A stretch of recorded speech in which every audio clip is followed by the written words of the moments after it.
ನೈಸರ್ಗಿಕ ಆಹಾರ ನಮ್ಮ ಆರೋಗ್ಯ ನಮ್ಮ ಕೈಯಲ್ಲಿ. ಪಕ್ಷಾಘಾತ, ವಾತ, ಅಸಭ್ಯ ಆಹಾರದ ಪರಿಣಾಮ. ತಪ್ಪಾದ ರೀತಿಯ ಆಹಾರ ದೇಹಕ್ಕೆ ಹಾನಿಕಾರಕವಾಗಿದೆ. ರಾತ್ರಿ ಹೊತ್ತಿನಲ್ಲಿ ಮದ್ಯ ಮತ್ತು ಮಾಂಸಾಹಾರ ಸೇವನೆಯು ದೇಹದಲ್ಲಿ ದೊಡ್ಡ ಬದಲಾವಣೆಗಳನ್ನು ಉಂಟುಮಾಡುತ್ತದೆ. ದೇಹದ ಚಲನೆಯ ಶಕ್ತಿಯು ಆಹಾರದ ಜೀರ್ಣಕ್ರಿಯೆಗೆ ಬಳಸಲ್ಪಡುವುದರಿಂದ ಅಗತ್ಯ ಶಕ್ತಿಯ ಕೊರತೆಯಿಂದ ಇತರ ಅಂಗಾಂಶಗಳು ದುರ್ಬಲಗೊಳ್ಳುತ್ತವೆ. ಈ ಸ್ಥಿತಿ ದೀರ್ಘಕಾಲದ ನಂತರ ಪಕ್ಷಾಘಾತಕ್ಕೆ, ಸ್ಟ್ರೋಕ್ ಕಾರಣವಾಗಬಹುದು. ದೇಹದ ತಾಪಮಾನ ಸಮತೋಲನ ಹದಗೆಡುವುದು, ನಿದ್ರೆ ಕೊರತೆ, ಅಸಭ್ಯ ಆಹಾರದ ಅಭ್ಯಾಸಗಳು ದೇಹವನ್ನು ವಾತದ ಕಡೆಗೆ ಒಯ್ಯಬಹುದು. ದೈನಂದಿನ ಶ್ರಮದ ಕೊರತೆಯಿಂದ ಅನಗತ್ಯ ಕೊಳಚಿಗಳು ದೇಹದಲ್ಲಿ ಸಂಗ್ರಹಗೊಳ್ಳುತ್ತವೆ, ಆರೋಗ್ಯ ಹಾನಿ ಉಂಟಾಗುತ್ತದೆ. ಪಕ್ಷಾಘಾತ ಪ್ರಥಮ ಚಿಕಿತ್ಸಾ ವಿಧಾನಗಳು. ವ್ಯಕ್ತಿಯು ಇರುವ ಸ್ಥಳ 40 ಡಿಗ್ರಿ ಸೆಲ್ಸಿಯಸ್ ತಾಪಮಾನದಲ್ಲಿರಬೇಕು.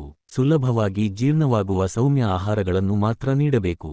ದೇಹದ ತಾಪಮಾನ ಹೆಚ್ಚಿಸಲು, ಆಮ್ಲಜನಕ, ಆಕ್ಸಿಜನ್ ಮತ್ತು ಪೌಷ್ಟಿಕಾಂಶ ಹೆಚ್ಚಿಸಲು ಪಪ್ಪಾಯಿ, ಅನಾನಸ್, ಪೇರಳೆ, ಹಲಸು, ದಾಳಿಂಬೆ ಹಣ್ಣುಗಳನ್ನು ಸೇವಿಸಬೇಕು. ತರಕಾರಿಗಳು: ಮೂರಿಂಗಿ ಸೊಪ್ಪು, ಅಗತಿ ಸೊಪ್ಪು, ಪೊನ್ನಾಗಣ್ಣಿ ಸೊಪ್ಪು, ಮುಡಕತಾನಿ ಸೊಪ್ಪು, ಮೂಲಂಗಿ, ಬಿಳಿ ಕುಂಬಳಕಾಯಿ, ಸೋರಕಾಯಿ, ಪಡವಕಾಯಿ. ಆರೋಗ್ಯವರ್ಧಕ ಆಹಾರಗಳು: ಜೇನು, ಹಾಲು, ಬೆಣ್ಣೆ, ತುಪ್ಪ, ಮೊಸರು. ವೈದ್ಯರು ಸುರೇಶ್.